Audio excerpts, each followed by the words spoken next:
আসসালামু আলাইকুম। সবাইকে প্রতিভা প্রকাশের পেজ থেকে শুভেচ্ছা। আমরা শুরু করেছি বই কথার বই বিষয়ক আয়োজন। আজকে আমাদের দ্বিতীয় পর্ব। আজকে একটি উপন্যাস নিয়ে কথা বলবো। আলোচনার আগে কিছু কথা বলে নিচ্ছি। প্রতিভা প্রকাশ প্রকাশনা সংস্থার এখন 18 বছর চলছে এবং এই গত 18 বছরে প্রতিভা প্রকাশ থেকে প্রায় 9 শতাধিক বই প্রকাশিত হয়েছে। 900-র উপরে, পুরো সংখ্যাটা আমার মনে নেই। 9 শতাধিক বই প্রকাশিত হয়েছে। এই বইগুলোর মধ্যে ছড়া, কবিতা, গল্প, উপন্যাস, প্রবন্ধ, ফিচার, নাটক, ভ্রমণ, বিভিন্ন বিষয় রয়েছে। এখন আমি 2025-এ প্রকাশিত বইমেলা উপলক্ষে প্রকাশিত নতুন বইগুলো নিয়ে একদিন পর পর আমি পেজে একটি করে বই রিভিউ করতে চাই, সংক্ষিপ্ত করে, যেন আপনারা বইয়ের তথ্যটুকু আপনারা জানতে পারেন। এখন আমি যেই বই নিয়ে আমার অনুভূতি প্রকাশ করব কিংবা বই নিয়ে রিভিউ করব, সেই বইয়ের কন্টেন্ট আপনার ভালো নাও লাগতে পারে, কিংবা কোনোটা ভালো লাগতেও পারে। কিন্তু প্রতিভা প্রকাশ একটি প্রকাশনা প্রতিষ্ঠান, ব্যবসায়িক প্রকাশনা প্রতিষ্ঠান। আমরা আমাদের ব্যবসায়িক কারণে বিভিন্ন চিন্তার, বিভিন্ন আদর্শের, বিভিন্ন তরিকার, বিভিন্ন মাযহাবের, বিভিন্ন আকীদার বই কিন্তু আমরা প্রকাশ করি। এর মধ্যে কিছু বই আপনাদের ভালো লাগবে, কিছু ভালো লাগবে না। যাদের ভালো লাগবে তারা বই সংগ্রহ করবেন, যাদের ভালো লাগবে না সংগ্রহ করবেন না। এবং প্রত্যেকটা বই লেখকের নিজস্ব চিন্তার ফসল। আমরা বইটা বাজারজাত করি। প্রতিভা প্রকাশের কাজ হলো ভালো একটা বই বাজারজাত করা, এবং আমরা সব আদর্শের, সব মাযহাবের, সব ধরনের বই কিন্তু প্রকাশ করি। তো আজকের বইটা একটু ব্যতিক্রম, তাই কথা। বইটার একটি হলো রাজনৈতিক ইতিহাসের উপন্যাস, নাম হলো স্বর্গলোকের আসর। লিখেছেন মনিরুজ্জামান। উনি বর্তমানে আবুধাবিতে, আরব আমিরাতে প্রবাসী এবং একজন অধ্যাপক, এবং ওনার ইতিপূর্বে আরও 2-3টা বই আমরা প্রকাশ করেছি। তো এই বইটি নিয়ে কথা বলার আগে আরেকটি কথা বলি। এই বইটির পাণ্ডুলিপি যখন লেখক আমাকে দিয়েছেন, তখন আমাদের বাংলাদেশে গণ-অভ্যুত্থান হয়েছে। জুলাই আগস্ট বিপ্লবের পরবর্তী আমাকে পাণ্ডুলিপিটা দিয়েছেন, এবং উনি বলেছেন এই পাণ্ডুলিপিটা উনি প্রায় 15-16 বছর আগে লিখেছেন, কিন্তু প্রকাশ করার মতন সময়, সুযোগ, পরিবেশ উনি পাননি। আমাকে দেওয়ার পর আমার কাছে মনে হয়েছে যে ইতিহাস এটা কারো কাছে পছন্দ হবে, কারো কাছে অপছন্দ হবে, কিন্তু ওনার পক্ষ থেকে যে ইতিহাস উনি জাতির উদ্দেশ্যে প্রকাশ করেছেন, এটা ওনার মতামত এবং ওনার সময়ের ইতিহাসকে উনি ধারণ করেছেন। এর মধ্যে কারো ভালো লাগতে পারে, নাও লাগতে পারে, কিন্তু আমরা চেয়েছি ওনার লেখা এই ইতিহাসটুকু সবার সামনে তুলে ধরতে। এবং বলতে গিয়ে আমারও ভুল হতে পারে, আপনারা ক্ষমা সুন্দর দৃষ্টিতে দেখবেন। এই বইটি এক দীর্ঘ, মোটা, তাজা একটি উপন্যাস, এবং এটি 352 পৃষ্ঠার একটি বই, এবং এটির মুদ্রিত মূল্য রয়েছে 999 টাকা। আপনারা এটা অনলাইনে বিভিন্ন বুকশপ থেকে অর্ডার করে নিতে পারবেন, এবং এছাড়াও যদি আপনারা পেজ থেকে নিতে চান, আমাদের পেজ থেকে আপনারা অর্ডার করে নিতে পারবেন। আমরা 25%, 25% কমিশনে সারা দেশে বইটা সুন্দরবন কুরিয়ারের মাধ্যমে আমাদের পক্ষ থেকে ডেলিভারি করতে পারবো। এর বাইরেও আপনারা যার যার পছন্দের যে কোনো অনলাইন শপ থেকে অর্ডার করে নিতে পারবেন। বইটি বেশ সমৃদ্ধ, ভালো বাইন্ডিংয়ের একটি বই। এই বইটি 352 পৃষ্ঠা, মূল্য 999 টাকা। প্রকাশিত হয়েছে প্রতিভা প্রকাশ থেকে, বইমেলা 2025-এ প্রকাশিত হয়েছে।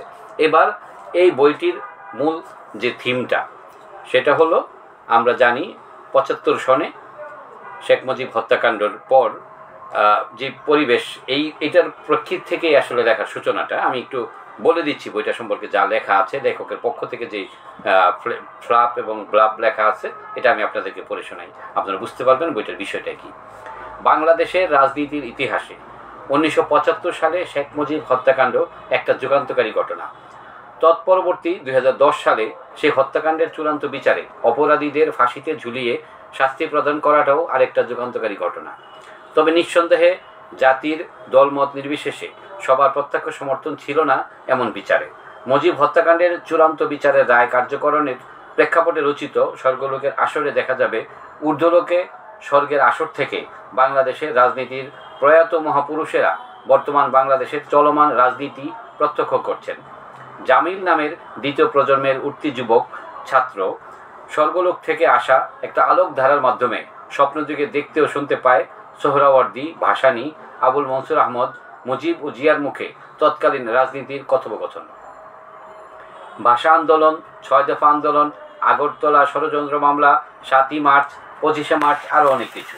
এসব শুনে জামিল ধাঁধায় পড়ে যায় বাংলাদেশের রাজনীতি নিয়ে, যা তাকে অনুসন্ধিৎসু করে তোলে মুক্তিযুদ্ধের ইতিহাস সম্পর্কে। জামিলের এলাকাতে এখন ছোঁয়া পেয়েছে মুক্তিযুদ্ধের পক্ষ বিপক্ষের বিষাক্ত মানসিকতা, যেটা জাতীয় রাজনীতির ছায়া। এককালের শান্ত শূন্যবীর গ্রামগুলো স্বাধীনতার 40 বছর পরও অশান্ত। হানাহানি, গুপ্ত হত্যা, মামলা, আওয়ামী বিএনপিতে পূর্ণমাত্রায় বিভক্ত। দেশের দ্বিতীয় প্রজন্মের যুবক সমাজ এখন অসহিষ্ণু, উগ্র এবং মুক্তিযুদ্ধ নামক নেশার আবেশে মাতাল। অথচ ওরা জানে না এর ইতিহাস, আর জানতেও চায় না তারা। অথচ সেই গ্রামগুলোর মুক্তিযুদ্ধের সময়ের মানুষগুলো এখনও বন্ধুবৎসল, যদিও তারা সে সময় একে অপরের বিরুদ্ধে অস্ত্র ধরেছিল। জামিলদের পাশের হলদিয়া বাজারের এক চা দোকানে বসে ওইসব মুরব্বীদের প্রতিদিনের আসর, মিনি সংবাদ। সেখানে তারা আলোচনা করে বর্তমান দেশের রাজনীতির হালচাল, মুখ বাঁকিয়ে তুলোধনা করে দেশের রাজনীতি, নেতা নেত্রী আর দলগুলোর। সময় এগিয়ে যায়। এর মধ্যে জামিল বুঝতে পারে মুক্তিযুদ্ধ নিয়ে দেশে কি বিষাক্ত ফাঁকাবুলির রাজনীতি হয়। এলাকার একজন স্বনামধন্য মুক্তিযোদ্ধা চিনু খুনকারের হাজারো অনৈতিক কার্যকলাপ জামিলের মনে প্রশ্ন তুলে তথাকথিত মুক্তিযোদ্ধাদের চরিত্র সম্পর্কে। আবার নরহরি নামের একজন চালচুরহীন হিন্দু পাগল সদৃশ বৃদ্ধের কাছ থেকে এক কালবৈশাখী রাতে জামিল জানতে পারে ওর দাদা এবং বাবার জীবনের গোপন ইতিহাস। বিস্মৃতির গহীনে হারিয়ে যাওয়া নরহরি কাকা হয়ে ওঠে জামিলের কাছে খাঁটি মুক্তিযোদ্ধার উদাহরণ। 2009 সালে দেশে নতুন সরকার আসে। নতুন সরকারের আমলে শেখ মুজিব নামের ব্যক্তির হত্যাকাণ্ডের বিচার হয়, কিন্তু মুজিব আমলে রক্ষী বাহিনীর হাতে নিহত তার দাদার মতো কথিত আরও 35,000 নিহতের বিচার না হওয়ার প্রেক্ষিতে মুজিবের বিচার প্রশ্নবোধক হয়ে দাঁড়ায় স্বজনহারা জামিলের ও তার মায়ের কাছে। সেই গহীন রাতের ফাঁসির মুহূর্তে জামিল স্বপ্নে দেখে স্বর্গলোকের আসরে সেই জাতীয় মহাপুরুষেরা দোয়া মোনাজাত করছেন একে একে 5 জনের ফাঁসি দেওয়ার সময়। কিন্তু জামিল আরও দেখল সেখানে ক্রন্দনরত শেখ মুজিবকে। আবার আকাশে ঝুলন্ত সেই আসরের নিচে সারা বাংলাদেশ জুড়ে জামিল শুনতে পাচ্ছিল হাজার হাজার মনুষ্য কঙ্কালের আহাজারি ঠিক সেই ফাঁসির মুহূর্তে। জামিলের মনে জাগে এক দুঃসহ প্রশ্ন, স্বর্গলোকের আসরে ক্রন্দনরত মুজিবের চোখের জল কি তার প্রতি সুবিচারের আনন্দশ্রু, নাকি সেই 35,000 আত্মার প্রতি তার অত্যাচার আর অবিচারের বেদনাশ্রু? এই ছিল বইটির ফ্লেপ এবং ব্লাপ। আমি পড়ে শোনালাম।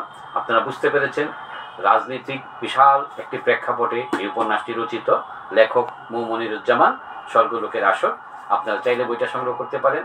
তো বন্ধুরা, আর দেরি করছি না, আপনাদের আগ্রহ থাকলে বইটি সংগ্রহ করে পড়তে পারেন। সেই ক্ষেত্রে ভালো থাকবেন।